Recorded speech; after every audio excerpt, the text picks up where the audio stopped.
So without further ado, please welcome this beautiful soul, Ginny Jablonski. Welcome, Ginny. Thank you, Ashley. It's wonderful to be with you today. And if there's any noise, it's storming pretty heavily here, so please forgive any background noise. Yeah, so Ginny's in Arizona, the monsoon season. The girls and I, they have pageants, and we went there 2 years ago and had the flood, the lightning. I've never seen anything like it. And it was in July. I'm like, what is going on? So we did experience the monsoons. Anyway, so before I hit record with Ginny, I was telling her that you guys are going to be all into Ginny because when she reached out to me, I was reading about her and she's had 3 near-death experiences. And I know that's super fascinating. And it's fascinating to see the parallels along with other people that I've interviewed.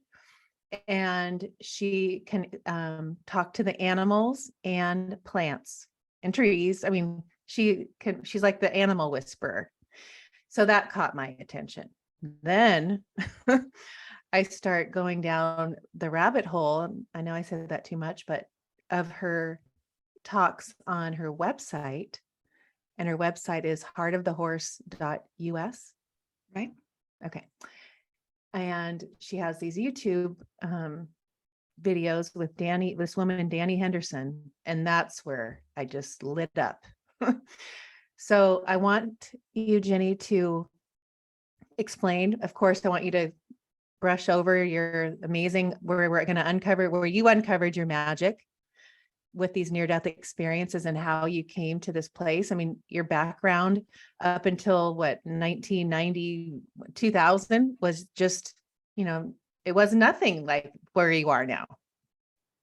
So Right. take us where you want to start and uncover your beautiful magic. Well, thank you so much. I've told the story maybe 50 or 60 times, so there's a lot of resources there. I'll just briefly share because you and I both have a lot of other interests. Yes. I was a diplomatic protection agent. I worked for a company based in Fairfax, Virginia, that was owned by the son-in-law of former President Gerald Ford. And so I was in international security. It was a high threat environment. I was under a lot of stress, and 3 years of training and then 3 years of service in the field. And I became ill for unknown reasons. It turned out 15 years later, I found out I had Lyme disease and a few other things, but it was very painful. And after a couple of years, I had to medically retire in 2001. The doctors tried to figure out what was wrong with me. All I wanted was to go back to work. I loved the travel and the excitement, and, sort of exercising and feeling important was a big deal for me. And so 7 years later, after I retired, the doctor handed me a fentanyl lollipop and said, "This is your only hope." And about 5 years later, I had a near-death experience from being on the fentanyl for 4 or 5 years. So after I woke up from that near-death experience, that's the one that uncovered the magic, or brought the magic forward. And I woke up and I could perceive multidimensionally. Of course, I had no context whatsoever, or even knew that word, or the word spirituality or chakra or, meridian. I had never heard subtle bodies, light body. What's that? And talking to trees, talking to animals, talking to dead people, Wow. hearing people's thoughts and hearing the trauma trapped within people's nervous system. That was pretty fascinating. Wow. So it was a lot of voices. It was a lot of hearing, very clairaudient, very claircognizant as well. The knowing, clairsentient, the feeling, empathic. Yeah, I had that down. I could pretty much feel everything, people's pain, people's emotions. In fact, I just got home from the grocery store and I said to my husband, "I think I brought some sadness home with me." So it's definitely something I still, manage on a daily basis, but I've learned to uncover the reasons why those experiences happened over years, years, and not just a few weekends a year, like every single day, hours every day, paying money hand over fist to talk to people, to talk to psychics, alternative medical practitioners, anybody that would talk to me, taking classes, traveling.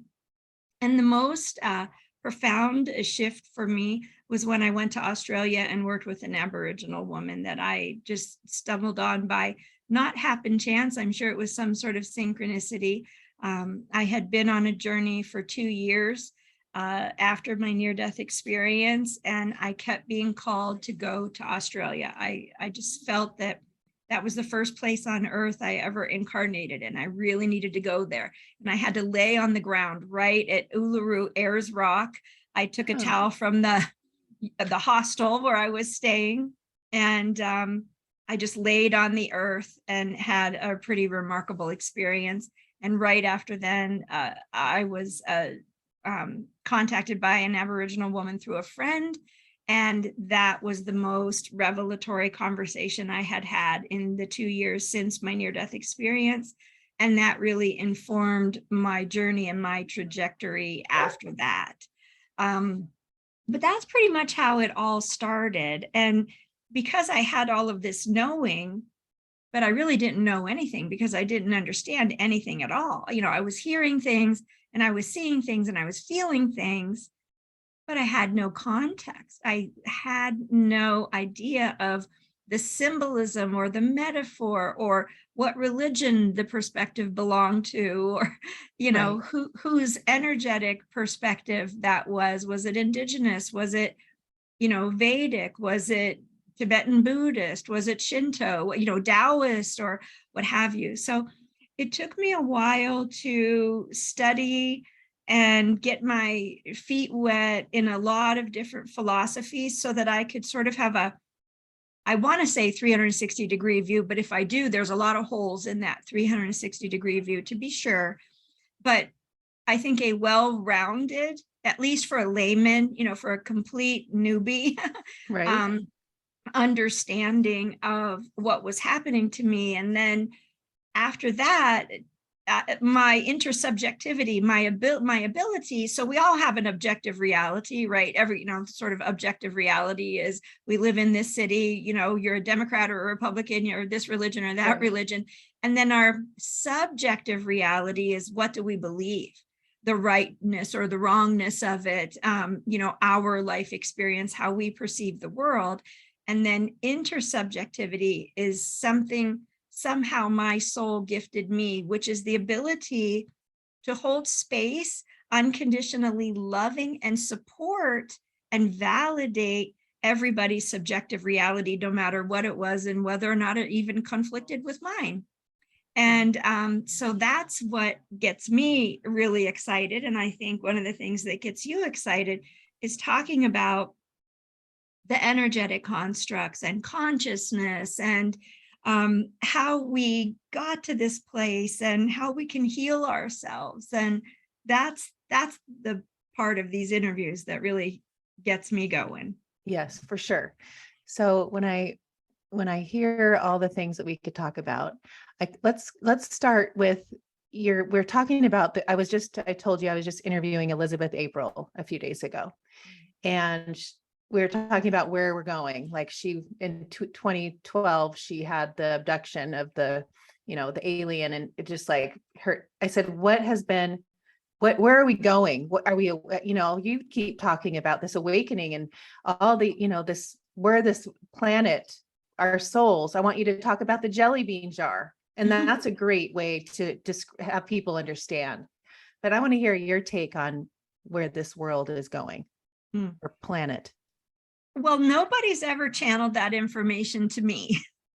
I always tell people, look, I wake up every morning and put my socks on like everybody else, and I pick up my phone and I look at my calendar. Right. And my soul really, I get information like it's going to be more magnificent than you can ever imagine. Just please be patient. And I do have some visions.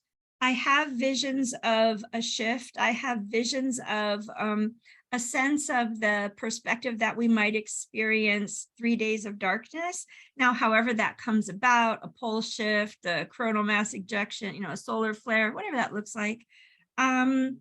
Some people believe that it's going to take 5 generations or more for belief systems and religion and spirituality and science for that matter, to sort of coalesce. And some people believe that it's going to be a little more rapid. I don't have a sense of that.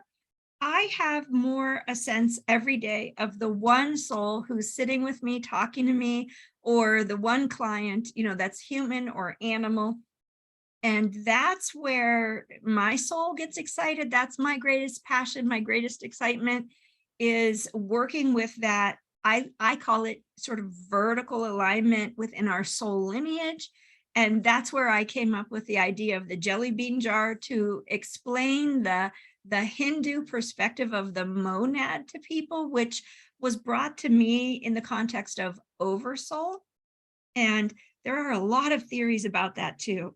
And make no mistake, I've met a lot of people on my journey, quantum physicists, mathematicians, and I know so many lovely people who have wonderful hearts, and they're so educated that it's hard for them to perceive a lot of the way I perceive, which is a very feminine, creative personification of consciousness perspective, which includes the luminous architecture, our energetic construct. And I have friends who just don't even believe that there is a such thing as energy. I've heard, quote unquote, energy does not exist. There is only motion. Wow. Right. So, okay. And so from a sciencey perspective, but it's not necessarily every science person, but I've been told chakras are simply a metaphor for the nervous system. And, I can see that because there are people who in the last 4 decades, I wish I had the 2 names. One is Hammeroff, a Dr. Hammeroff, who was an anesthesiologist, and he had the experience and the curiosity about what happens to people when they're anesthetized, and do they leave their body? Does the soul leave the body? And so he did research for years on that and the nervous system. And he came to believe and understand that the nervous system is how the soul comes into the body. But the reason I'm sharing this is the most fascinating thing that helped to validate my entire journey is they used, I don't want to say electron microscope because I think that would have been too powerful, but high-powered microscopes to look at the nervous system, the architecture of the nervous system. And if you look up this research, you will find that he identified something that he called microtubules, which are like little filaments along the nervous system. And within the filaments are tiny crystalline structures. And I have full body chills telling you this, Ashley, because this validates all the voices I was hearing. And I would walk around and I never heard anything about trauma. I never listened to Dr. Gabor Mate talk, or Peter Levine, or Bessel van der Kolk, or Stephen Porges. I didn't know about any of these people. I didn't know about family constellation work or, any alternative psychology whatsoever. But I was hearing the trauma trapped in people's nervous systems. I would have visions of the traumatic events that their mind had not yet processed that were being stored in the body. And nobody believed me. Well, very few people believed me anyway.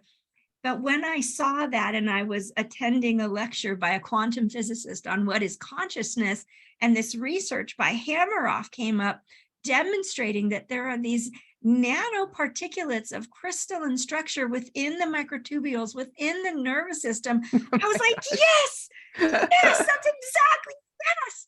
Those are the little computer chips that are holding all the memories in the body. And yes, I'm not crazy, So you're listening. That's what you're hearing. You're hearing that.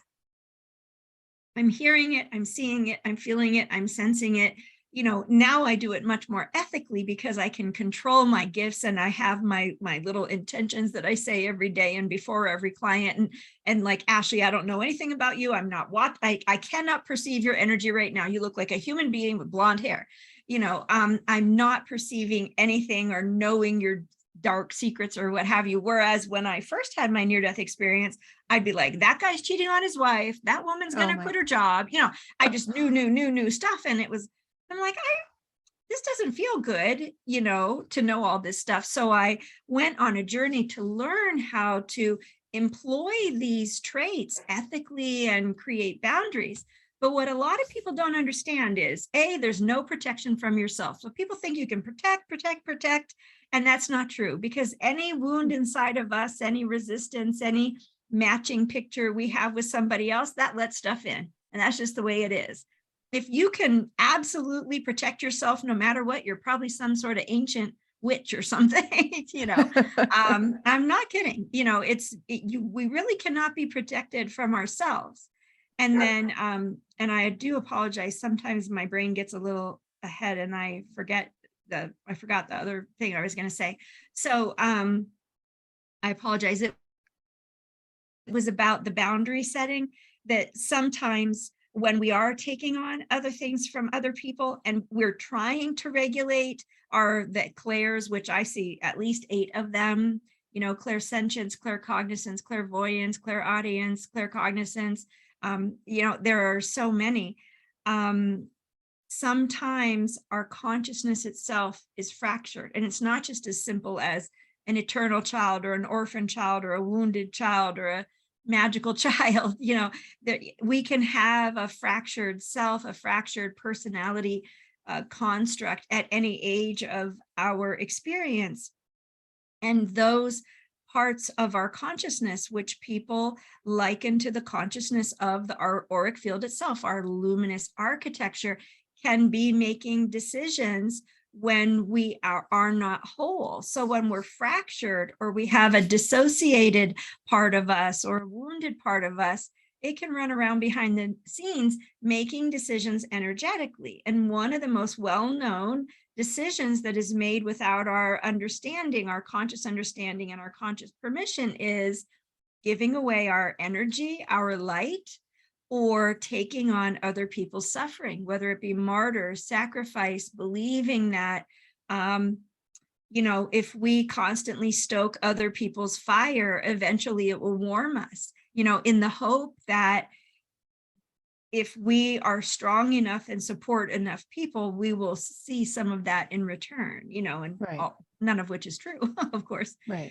So, I was able to see all of that. And it's just so incredibly fascinating. And so now you can control, now you've figured out, how to control that with your everyday life. I mean, I think of you and your husband. I mean, you've been married for how many years, and he's seen you transform. And how do you have a relationship now? Like, he sounds amazing. I mean, all you do is praise him, but like your evolution and everything that you've learned in the last, 22 years or so.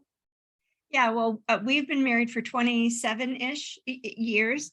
And in the beginning, he just thought I was crazy. You're hearing voices, you're crazy, but I love you. So go do what you got to do. I'm just going to sit here and work and pay the bills, But what happened eventually, and, we've gone out to dinner with people or friends, or if I'm on the phone with someone, speakerphone with someone, and they'll say, "Oh, is your husband in the room? Let me ask him a question." What do you think about all this? How do you feel about this? Especially people that were maybe once skeptic or still skeptical, which is fine. Right. And he will say, hey, I used to think she was one taco short of a combination plate. But a lot of my work I did on speakerphone for years in the beginning, when I was just helping anybody that I talked to for free, just to have somebody to talk to about this stuff. And it was fascinating. And I was so curious to just go down all these rabbit holes. Bet. But he said, I've heard too much feedback from people on the phone. She talks on the phone, she's on the speakerphone all day. And I hear the people say, my dog changed, my cat changed, my horse changed, I changed, my husband and I, things are getting better. Wow. He said, it's undeniable. You just can't dismiss all of these other people. Right. The placebo effect here is not at play. This is Right. legitimate. She's bringing legitimately helpful information forward, and it's changing people's lives. Wow. And Will you talk about the animals? I try to get everything, how that started. Because, okay, here I am at this, I've always had dogs. And after listening to your dogs and how you said there's is it Daisy that was a dolphin? Has a Daisy, yep. dolphin energy. Mhm. And then Frankie, you had him come to you in a dream or Mhm. something, but it's about the horses too. Explain how, and the plants, like how do you go through life? And I mean, I can imagine going to the zoo or like through a forest and having the voices talk to you. Well, again, I have boundaries now. And I think maybe the key point that I didn't sort of button up that previous conversation about the boundaries is you can't just erect boundaries one day. If anybody says you can, they're taking their money and they're blowing smoke up your skirt. It's just not true. We have to find the resistance to ethical boundaries and a balanced way of being within us. And it's usually judgment, fear, or emotion that creates the imbalance. So for me, I, for the most part, have that now, but every once in a while I sort of trip over a rock that I didn't see coming, whether it's a new client and I never worked with that soul lineage before, or what have you. Now, working with the animals was never my idea. My husband and I had horses. We've owned 20 horses and donkeys, mostly horses. We've owned 5 donkeys. And we've had dogs we've always been sort of animal people. And prior to my near death, we've had several horses. But on my journey, all I ever intended was to understand what was happening to me and heal myself and get a life again. I thought I'd go get a job or be an accountant or, Yeah, right. I'm not kidding, because I used to write grants after I retired, from security, because I majored in economics and I had a background in understanding business. So I thought, I'd go volunteer at the YMCA and write their grants or whatever that looked like. And I just wanted to heal myself. And yes, I could talk, I could hear them and stuff. And it was always a curiosity or something interesting when you would go to a 4-day retreat or a 1-week retreat. And I'm like, oh, the ant just said a message. And it was a novelty to me. I didn't realize it was an entire industry, a very sort of circle the wagons and shoot each other industry, if you ask me, because nobody can, agree on what is animal communication. They all made it up themselves and they're right and everybody else is wrong. And it's quite frankly, not a lot of fun sort of trying to navigate in that community. So I never would have volunteered. I was working with people and I didn't even want to do that. All the healers that I was working with were saying, you're healing me. You're giving me so much information. I'm not going to charge you for your session. I think I have a client you can help. And I did have a lot of referrals from some really interesting stuff, very esoteric, sort of mind-bending past life stuff that was really remarkable. And I enjoyed it. And I just loved it so much. Within months, I was on the phone like 12 hours a day, 10 to 12 hours a day. I had clients all over the world in easily a dozen or 15 or 16 countries.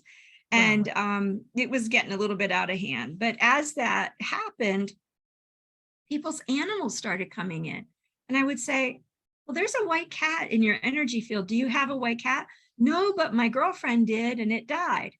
Well, the cat's telling me that you're pretty much a jerk and it's not leaving your energy field until you apologize for being so mean to it. And he's like, yeah, that's true. Oh my gosh. And or one woman, I said, do you have a horse that is alive, but they're blind in one eye? I think your horse wants to talk to you. And then so they'll have a conversation, or a pet from when they were younger, or a neighborhood animal. And they would either bring beautiful messages forward or ask for healing or offer something for their former owners, the human. a lot of times seeking resolution at the soul level, which happens to be kind of one of my specialties, I guess. You know, we all have a lane. I don't claim to do everything or know everything, but I have a really interesting lane. And so those types of clients come to me, people that can't manage their energy field, people that have attachments or entanglements with other lifetimes, and, you know, interesting stuff like that. So I didn't think that was good or entertaining or productive for me. I thought it was bothering me. I thought it was getting in the way. So one day I meditated and I'm like, okay, whoever my team is, you know, Right. what's going on with all these animals? You know, it's really bothering me. You need to tell these animals they're bothering me. Go away. Trying to help people. You know, this is really important stuff here. And this giant horse appeared in my room, who is a part of the soul family of horse, who is, I guess, on some sort of soul council. I don't know how the universe works, but that's how it's revealed to me, 13 horses on a soul council. And Huh. she says, oh, you don't remember. And I'm like, firstly, you're really big. No, remember what? And she said, we brought you back from your near-death experience.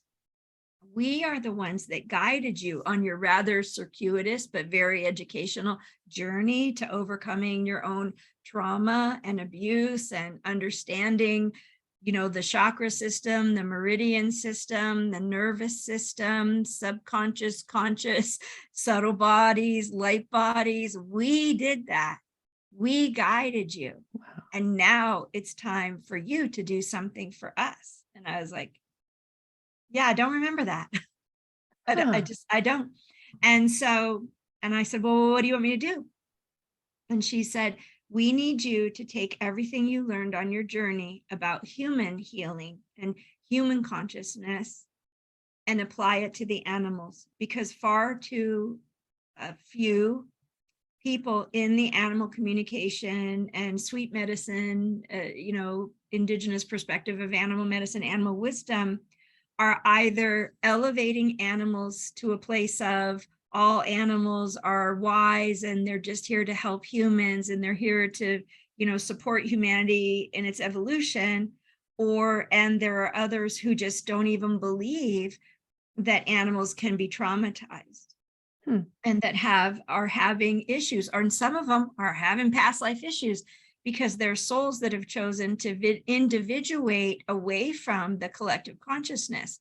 So in that moment, I got this huge sort of knowing, and there was all this information in my field. And then every time I worked with an animal after then, it was like little index cards in my field. Oh, I know what that is. I know what that is. I know what that is. I know who to talk to about that. And it's so fascinating because I've never advertised. And I will have people call me and say, I live in Australia or I live in Canada, and I've never had a session with a psychic before, but my dog told me one day to research near-death experiences. So I got on the internet, and when your picture came on the screen, they barked and said, that's the lady you have to talk to. Wow. So I don't know why I'm on the phone with you. And sometimes it's the lady, and sometimes it's the dog. And one little sort of French bulldog was an elephant in a past life and needed resolution for his past life as an elephant.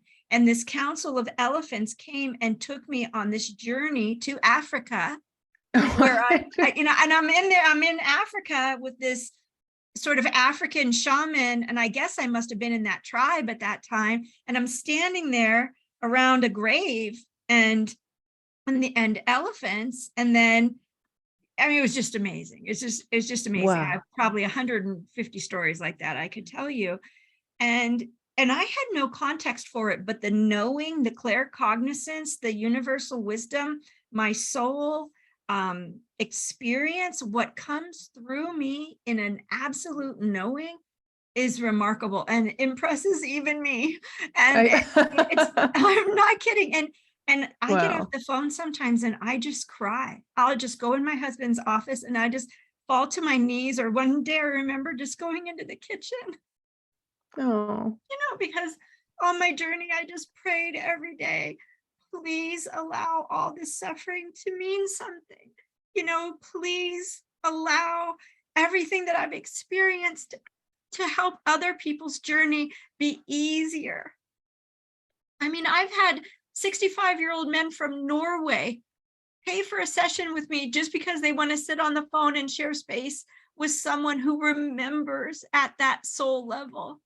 Wow. You know, I've had other older men call me and say, I have my life has been devoid of unconditional love and I don't know what to do.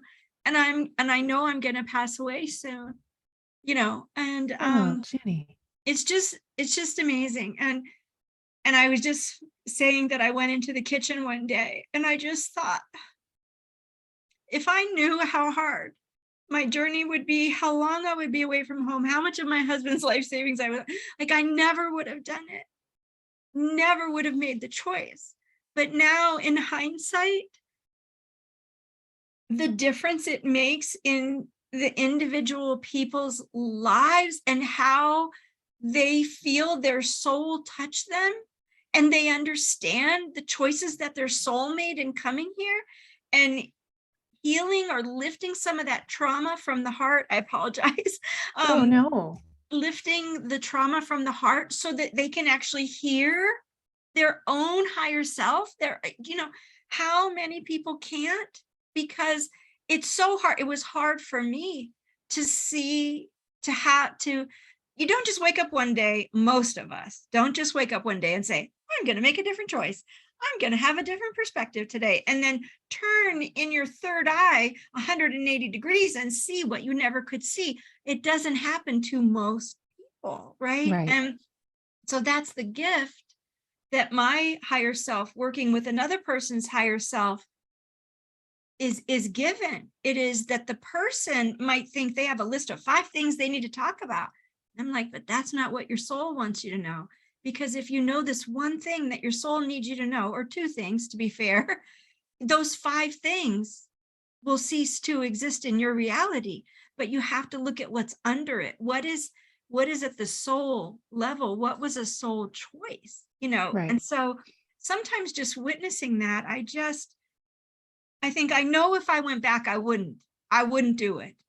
Wow. But now in hindsight, I couldn't imagine the magnificent feeling, the love that comes through, the energy, the perspective, so much of what we are as humans, what makes us human is not talked about. Whether it's our energetic, you know, our personality selves, our mental consciousness, our masculine, our feminine, our child, our physical body, whatever that is, it's not discussed enough. And even in some beautiful religions or spiritual philosophies, our ability to activate our DNA and use our psychic senses is really downplayed and oftentimes discouraged. And my sense, Ashley, about that is thousands of years ago, there weren't a lot of energies on the planet that we're not controlling. And so we weren't encouraged to look in the closet where all the answers were. We were encouraged to sort of pile stuff up in front of that closet.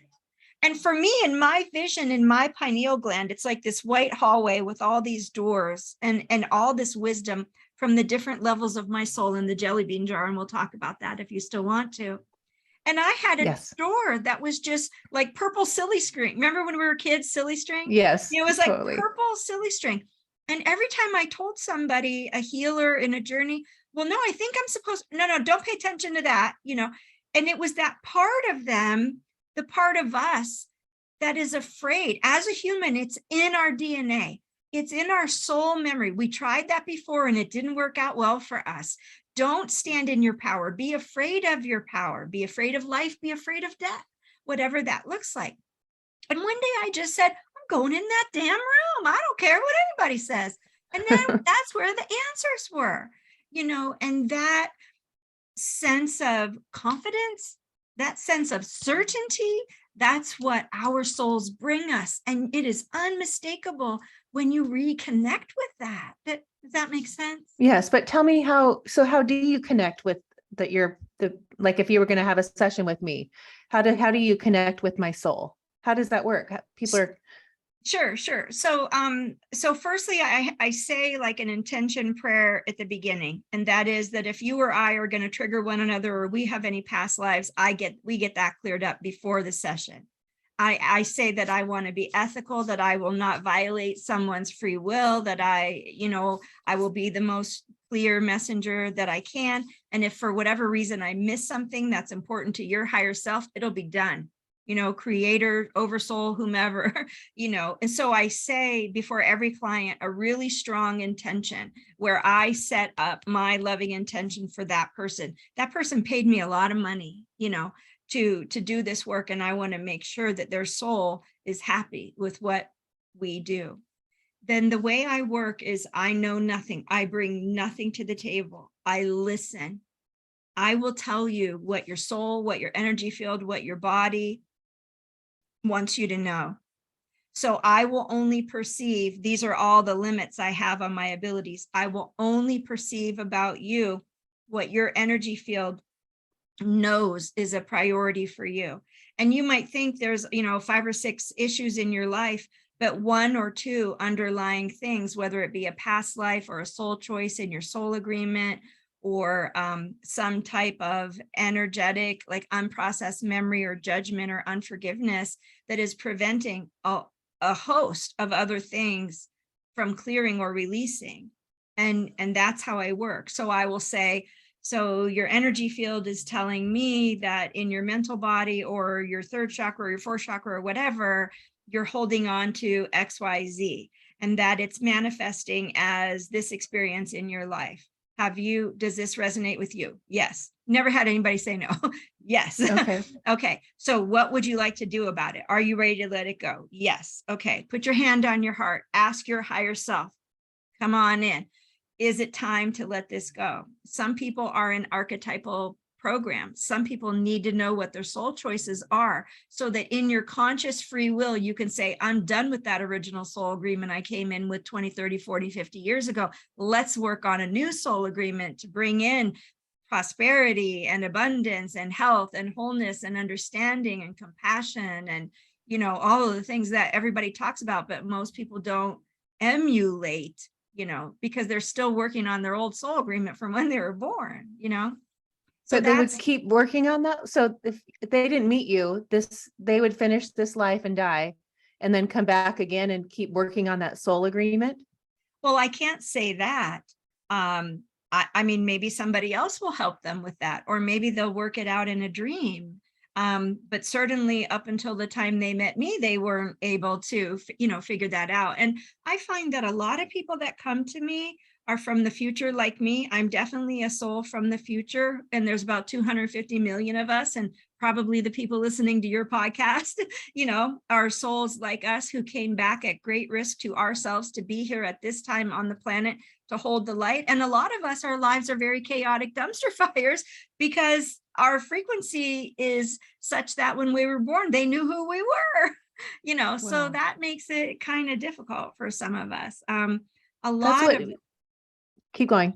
I get so excited. Keep going. Yeah, a lot of brilliant people. I meet a lot of amazing souls. I mean, I've seen people who are embodying like a crystalline angel type soul, and I'm like, let me pick myself up off the floor, because I've never seen anything so beautiful in a physical body before, but they're like, what do you mean? I'm just really mad. I want a different job. And there's so much in the 3D, they can't break out of the intellectual control of the left brain. We came here and it was harder than we thought it would be. Right. It was harder than we thought it would be. A lot of us, and I really have a lot of sympathy and empathy for everybody, experiencing that, because I couldn't have this conversation with you if I didn't die twice and have 2 other really remarkable experiences. Right. But again, so go to the Mandela effect, because when you were talking about that in an interview or a conversation on that YouTube channel, and you were talking about the choices, and then, our soul will pick different, even just saying we're from the future, and why I'm so intrigued with your information is like, does it resonate with me? And that's like, I'm from the future and I came back to right? Yes. I really feel that. Yeah, I have full body chills with you saying that. So by you saying that kind of gives me a little bit of a tiny bit closer to your energy field. And I just got the whole way up my body. So, one of the things, if I may, this is kind of a soapbox moment for me. The first 2 years of my journey, remember how I said my experience in Australia was very revelatory? Yes. The first 2 years of my journey were a bunch of psychics and mediums telling me things. You were this, you were that, you have this problem, you have that problem. Information. And I'd go and I'd be like, I don't know what the fuck just happened, but I just paid them $300, $500, whatever. I don't know what any of this means. And then I would go home and I would be me and I would be frustrated and I would be angry and I would cry. And I had all these crazy things happening to me and nobody to talk to except people that I paid $200, $300, $400, $500, $600 an hour, right. hand over fist. And then even some of No, them I didn't bet. know what to do with me. Right. So when I went to Australia, the Aboriginal woman explained to me that, well, you've never done anything with all the information you've been given. These relationships, these past life relationships, these victim-victimizer relationships, you're playing out these stories and these patterns over and over. So for example, just as a case in point, I had a client the other day, actually a couple, a man and a woman. They were an animal client. And I said, for some reason, I'm supposed to get both you guys on the phone. I normally don't do two people at a time, but I'm really good at it. I can do multiple things at one time, but I feel like it doesn't honor any one soul. So I don't offer it as a service. Okay. But for this, Right. I was told, do this. So they get on the line and they're like, hey, yeah, we love you. You're great. And I'm like, you guys have been married 5 times and there's a lot of stuff that needs to be unwound from those 5 marriages. And they're like, we know. And I go, how can you know? Because it's screaming to me that you guys need to clear these lives. Oh yeah, a psychic told us like 3 years ago. So my soapbox moment is, what is the point of all these people giving all this information? Right. What is the point of it? We're in this life. Right. We need to be present here. It is important to resolve those energies, but that's not entertaining that information. That I have a spirit in my room. It just went, I don't know if you saw that. It's not for entertainment purposes. It's to put to use. It's to say, I forgive and ask to be forgiven for that lifetime with that person. If I was this person and I need to reclaim my power, release emotions, judgments, or fears. If this is the root of unforgiveness of self, I choose to let that go. But people spending a ton of money to find out, oh, I want to know if I'm Pleiadian or I'm Arcturian or I'm Syrian or I'm an Antarian or, and what value does that bring? How does that help you heal? Most Yes. people are not using it to help heal. And then there's those few people, you don't have to know anything. You don't have to understand anything. Healing's all bullshit. Somebody's just going to magically come and wave a wand and uncover the magic, and you're just going to be magically healed one day. And I call such bullshit on that, Ashley. Why would our soul allow us to walk into a consciousness construct where we will do nothing but create harm for ourselves? Because we are expressing our consciousness at our lower chakras. And I heard a lovely woman who I respect and admire the other day say on a national program, right, we've been living from our lower chakras too much, and now we need to start living. And so we need to learn about our higher chakra. And I'm just like, what are you doing? What are you doing? Rather than explain to people that we need to become self-aware, find the resistance in our lower chakras so our soul can drive the bus and open the higher chakras when it's time, or we clear out the higher chakras possibly contemporaneously as we're healing the lower chakras. But to bypass it, to do what Eckhart Tolle says, will absolutely create a pain body and separate yourself from spirit right here at the brainstem, right where the soul communicates with the nervous system. You want to be blissed out, you are literally wasting your entire life. And if you just came here to have fun and be blissed out, more power to you. You're living your soul's greatest excitement. Good for you. Most of us, at least 250 million of us from the future, did not come here to be blissed out. We Mhm. came here to hold the light and keep the fabric of this planet together so that Right. humanity can evolve. Right. And the light can populate the deepest, darkest regions of all of us and reveal the light from within. And, I'm minimizing and there's not enough No, time I'm to sure be you are. complete. I mean, No. but self-awareness, self-responsibility, that is what gets us to express Christ consciousness or Christic consciousness at the sixth chakra. And people, remember before I was alluding to some of the Eastern philosophies that Right. they say, don't talk, go do a silent retreat. Don't talk about your visions. Don't talk about what you see. Don't talk about, in Zen Buddhism, it's expressly forbidden. In Sufism, go use your abilities, explore, journey, right? And in indigenous cultures, only the shaman can do it. Because all you little peons down there, none of you know what to do. So I'm going to be responsible for the health and well-being of everybody. And that's not where we're going as humanity. Where we're going as humanity is each and every one of us is the manifestation of the divine. We are going to be homo luminous beings if we choose that. And that takes a certain amount of self-awareness and self-responsibility. And you can't pay somebody $5, $10, $17,000 to activate your DNA, not unless you want to be taken over by AI. Your soul, Oh my gosh. your soul, when you are on your path, opens every door that you need to have opened for you. If Yes. you want to rely on Amen. technology, then hello, hive mind species. It's happened before. And I am desperately trying to encourage away from the hive mind species outcome. And that means each and every person at some point, we are going to have to understand how being angry with our abuser or our grandfather or our mother serves nobody.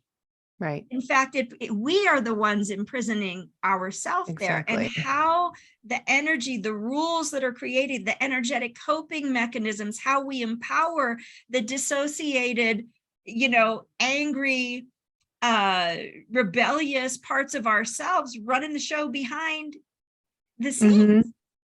Let me tell you, been there, done that, bought the t-shirt. I did all that. I experienced all that. I've had all that. And we really need to become more self-aware and more self-responsible. And when we do it, the rising tide lifts all ships, so they say. Right.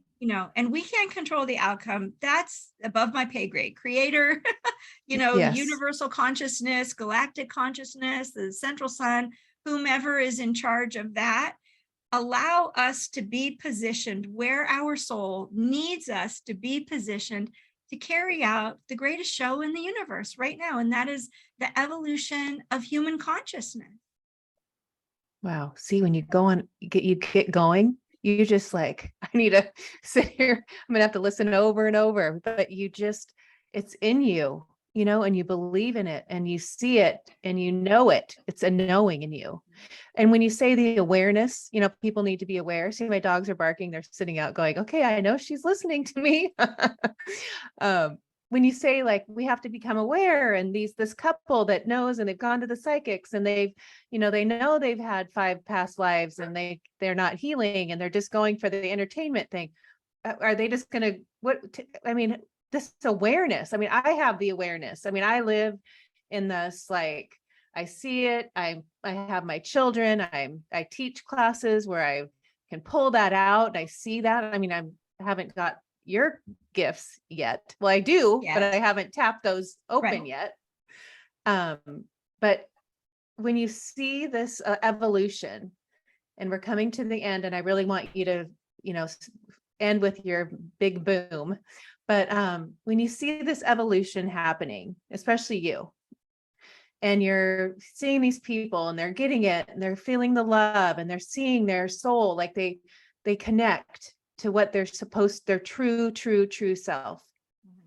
What do you like? I think what I want you to tell me this. How do you tell people, become aware, do this, become aware? They're not, if they don't have a meeting with you, they don't have a session with you, this is what you need to do. Right. Well, free videos on my website will help with that. I've given it for free. And, Yes. I tell every client every day, like 3 times a day, I have 3 clients a day. And I tell everybody, watch these videos. You'll use them forever. They're priceless. They will help you. And like once a week, somebody opens my video. So, I don't know. So 2 things. One, the oneness that everybody talks about being all one, that happens at a gateway far above the head. That doesn't happen right here in this reality, in 3rd density, or if you're in a 4th density reality right now. That knowing is when you are clearly connected to another part of you that is a higher number density, right? Right. Reality part of you. So Above that's 6, right? Is that how you describe that? Like in the law of 1? Okay. Yeah. Well, the understanding, the Hindu perspective of monad and the mathematical and quantum physics and some disclosure, whistleblower people talk about 6 density beings where everything is one and we're outside of time. That's 6 density. So there's a bit of, again, that's the sort of the spiritual bypass, the misunderstanding of, well, we're all one, nothing matters. What doesn't, we can just do whatever we want. I want to give you an example. I was asked to what does that look like? You're asking me, what does it look like to me? I was asked about a year ago to come in and sort of guest lecture for this group of people in New Mexico that I was told super advanced souls, like 15 of them, or somewhere between 15 and 20. And they got together, I think it was twice a month. And they did sort of group meditations and group healings, and their intention was sort of healing the world kind of stuff. And so they felt that they had stalled and they didn't know what was next. So they brought me in to lecture and sort of read the group. And so the first thing I got was, the very few people in this room are self-aware. So ask about that.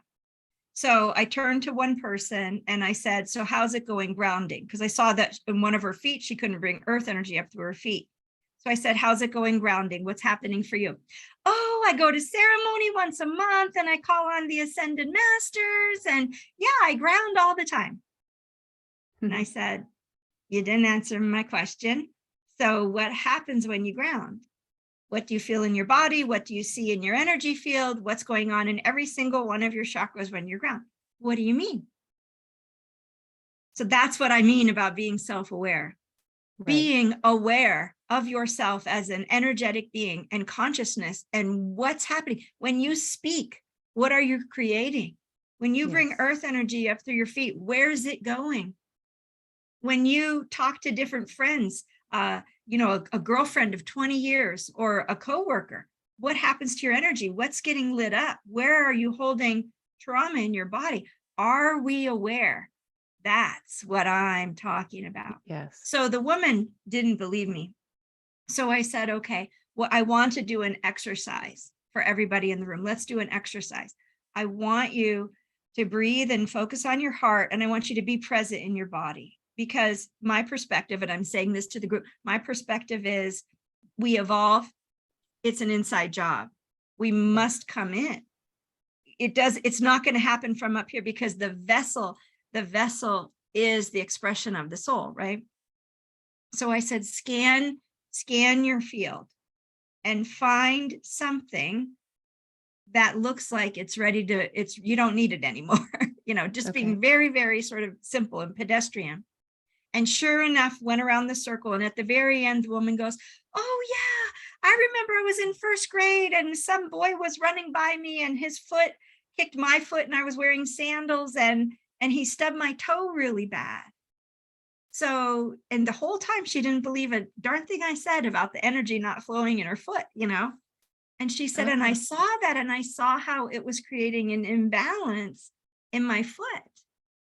I said, exactly. Wow. That's what I'm talking about, self-awareness.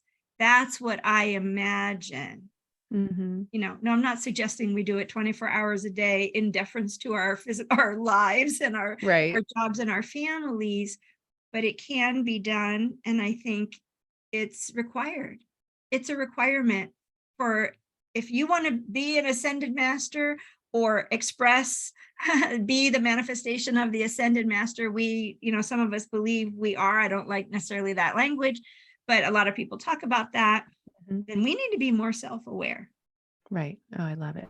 Okay. I mean, I could do for sure part 2 and part 3 probably with you. But as we end, so you need to go to her website, heartofthehorse.us. There's also jennyjablonski.com.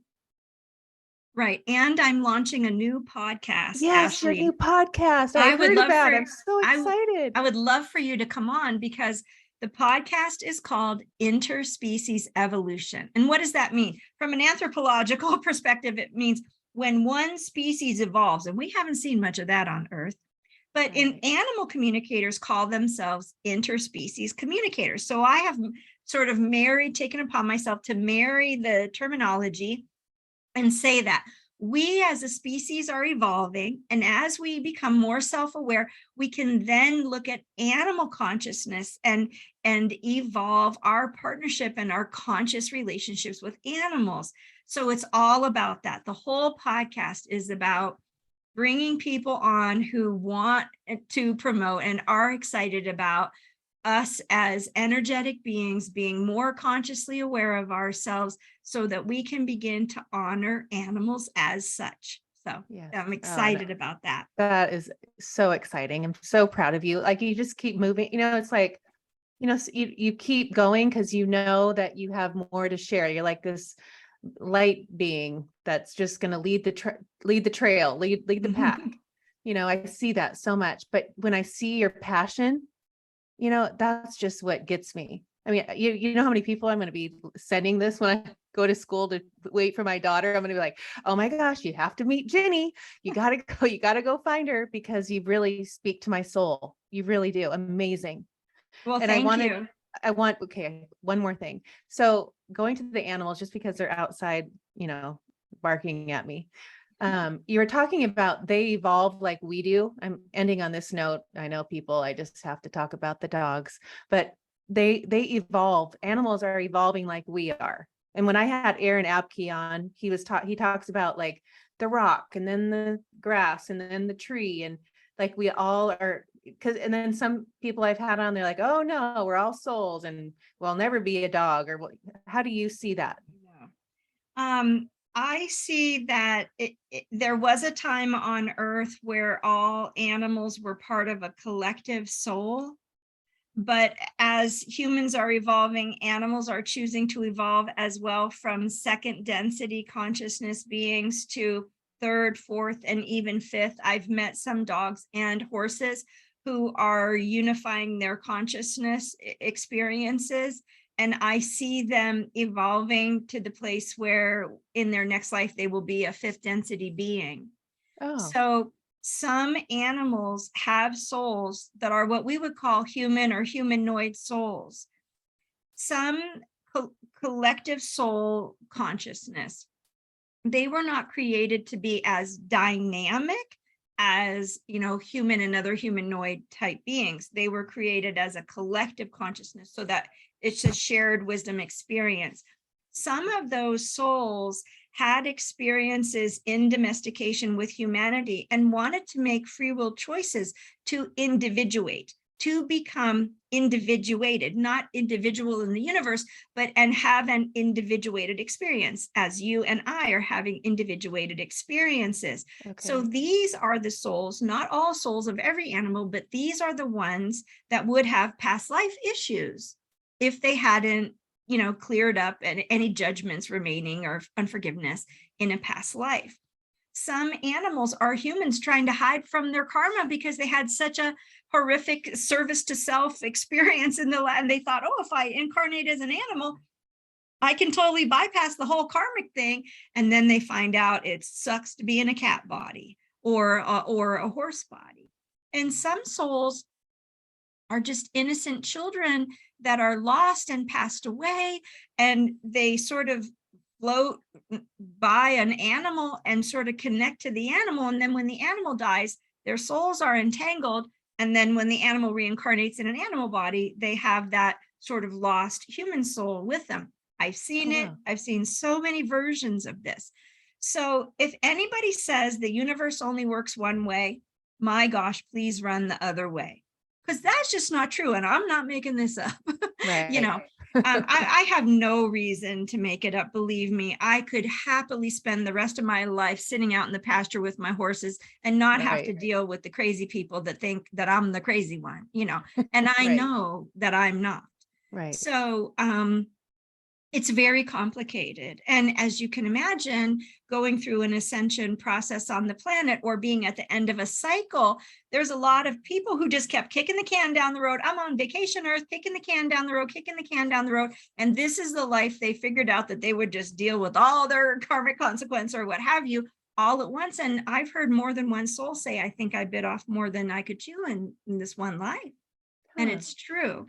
But when we in our conscious understanding become aware that all karma is the result of judging ourselves, if we can just forgive and be in a not just say, yeah, I forgive everybody, I'm done. Okay, let's go. Let's have dinner.